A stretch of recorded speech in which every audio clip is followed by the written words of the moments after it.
We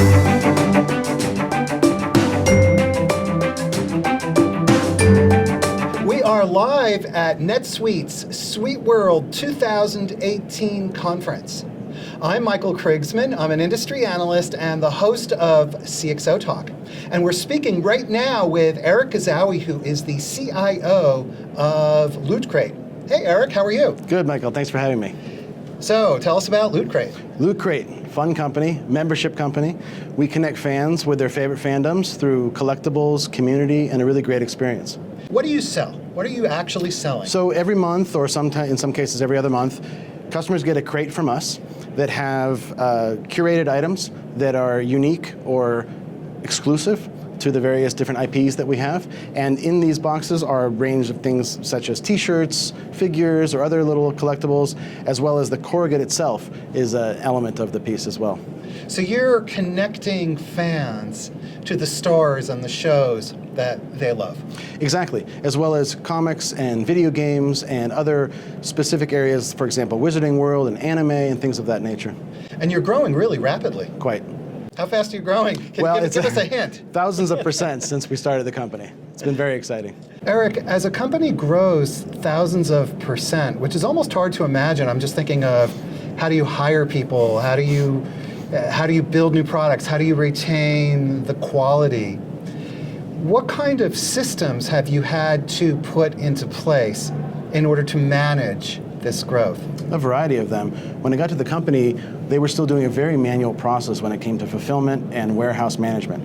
So that was one of the first systems that we did, integrating that with our GL, with our ERP, as well as our data platform and other things that gives the various teams involved visibility into the products, both from a receiving point of view as well as how those things are going to get out to the customers and the timeliness of those crates, which is a big element to Loot Crate in general. The mystery and the timing of the delivery is critical. So all of that depends on the right systems being in place. That's correct, including not just ERP, but we're talking all the way into the website, to recurring billing, to our data, to our shipping tracking systems. All those pieces play a role in how we can deliver the experience to the customer. So in effect, correct me if I'm wrong, you're a logistics company on the back end with a fan front end. That's right, and on a front end as well, it's a technology firm. We've built our own websites to host the order management and the general funnel of how we do purchases all the way into the data platform. That then becomes a fulfillment and logistics aspect. So the teams involved there are using warehouse management and using other tools that allow them to have that granular control of how the business would operate. How do you drive efficiency and yet at the same time keep the pulse on what the fans care about? Because at the end of the day, growing a business is not about efficiency, it's about innovation and that connection with the customer. It is. It's about prioritization as well. I think we have a great design team and a curation and procurement team that really get connected with the fans, understanding how to build the themes within these crates and how that connects with things in the fans' life that may be external to the company, such as movies and theme parks and things of that. Do you have a fan quality assurance approach? We have a great deal of feedback that comes from the fan, and sometimes immediate feedback, and that gives us the ability to treat our fans with the nature that you're speaking of. In other words, an advisory board or a quality type control board that would give us insight into the customer's expectations as well as their satisfaction with the product. So you get immediate response back from customers, and that helps then guide you. We do. We get that even during the purchase process while they're waiting for the crate. There's a process where we use to do what's called a theme reveal. So we'll let them know what's coming, what the crate is about, what the items they might expect, not necessarily a specific item, but what that theme belongs to, and that gives them the ability to decide to purchase the crate, or maybe they're going to wait for something later, and that gives us that feedback to say, okay, now we see what this customer is about, and we can start taking numbers in the aggregate and say, is that going to change how we do our product or how we're going to do our curation? So you're looking at the data and then making decisions based on the data that's coming in. Mm-hmm. That's correct. Sounds like that must be a core part of your business. It is. We have dedicated teams for this. The community team, obviously we have customer support as well that plays a big role in our communication with our customers.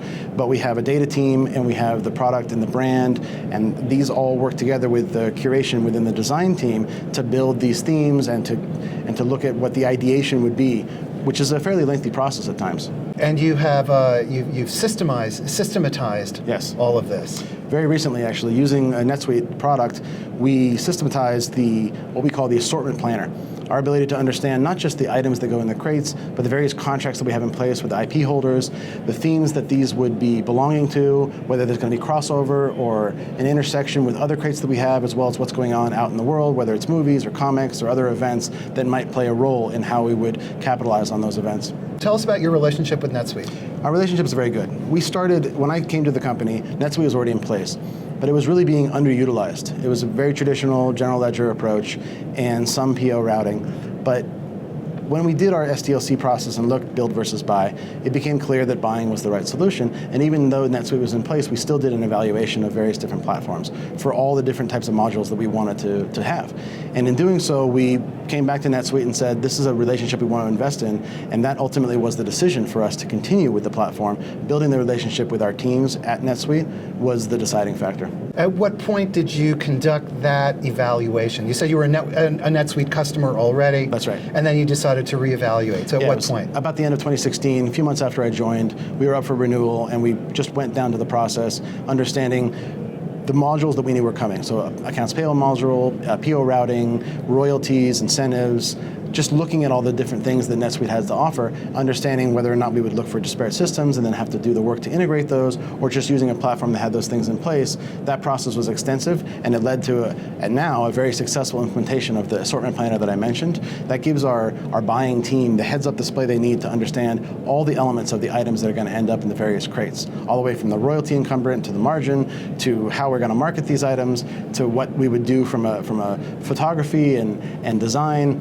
It's comprehensive, and now with that will actually build the records in the NetSuite system, which syncs into our WMS, which gives an automated process from end to end for that team. And all of this ultimately is responsive to that fan experience that the company is ultimately selling. That is right. And fans play a big role in how we determine what comes next for our products. Let's end with my asking you about the CIO role. So what is the role of the CIO at Loot Crate? So at Loot Crate, it's the head of technology. So engineering is there, as well as data, the product management for the technology stack, and business systems, of course.